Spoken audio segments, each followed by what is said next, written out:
La famille royale grecque revient progressivement à la normale 10 jours après la tenue des funérailles de Constantin de Grèce. Un acte qui a réuni la majorité de la famille royale en Europe et dans lequel nous avons pu voir, après un long moment, toute la famille royale espagnole, à l'exception de la princesse Léonore et de l'infante Sofia, qui n'ont pas pu assister. Après les funérailles commence maintenant une période de deuil pouvant durer jusqu'à 40 jours.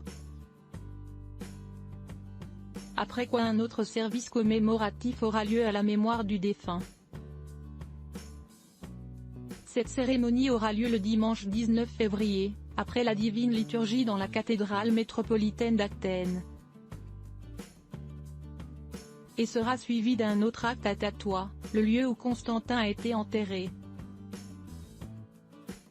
Ensuite, il y aura un service commémoratif à Londres, une ville très importante pour la vie de la famille grecque.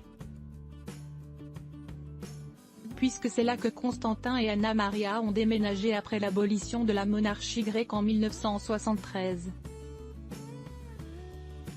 Tous ceux qu'ils auraient voulu dire au revoir aux défunts, à Athènes, mais n'en a pas eu l'occasion. Bien qu'il y a à peine une semaine, nous ayons vu que Donna Sofia était toujours à Athènes accompagnée de sa famille à la sortie d'un restaurant prestigieux, elle a déjà repris son emploi du temps. Vêtue d'un tailleur veste et pantalon noir, en deuil rigoureux, la reine Sofia a eu l'occasion de rencontrer les bénévoles de la Banque alimentaire de Tenerife. Tout d'abord, il a visité l'entrepôt du bâtiment polyvalent de la mairie de Los Llanos de Aridane, à La Palma, où il a pu s'informer sur le fonctionnement de la banque alimentaire. Plus tard, il s'est rendu à la banque Santa Cruz de Tenerife, qui a distribué plus de 3 millions de repas en 2022.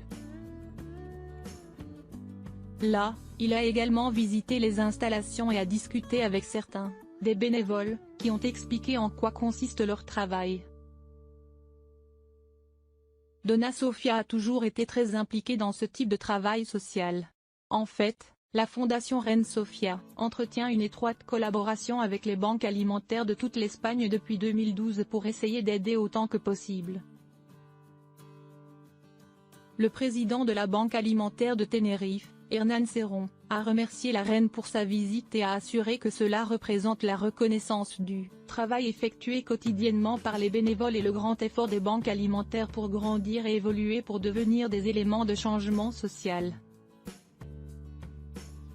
Malgré le coup sévère qu'elle vient de subir, Donna Sofia a toujours été proche et très gentille lors de sa visite.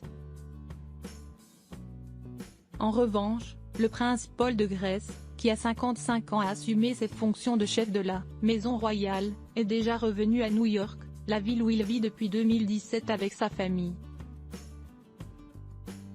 Avec un emploi du temps bien plus chargé qu'auparavant, le prince va partager son temps ces jours-ci entre New York, Londres et la Grèce, afin de se rapprocher de sa mère, la reine Anne-Marie. En fait, des sources proches de la famille ont déclaré que le prince Paul songerait à retourner à Athènes avec sa famille. Lors des funérailles, on a pu le voir visiblement ému et il s'est souvenu de son père avec quelques mots gentils qui ont ému la majeure partie de sa famille. L'amour des gens a été et sera toujours la règle de notre famille. Dieu vous a amené à donner votre dernier souffle dans la patrie. Comme tu nous l'as appris, Père, nous, tes enfants et petits-enfants, nous nous offrons et nous offrirons pour toujours à la patrie et à la Grèce.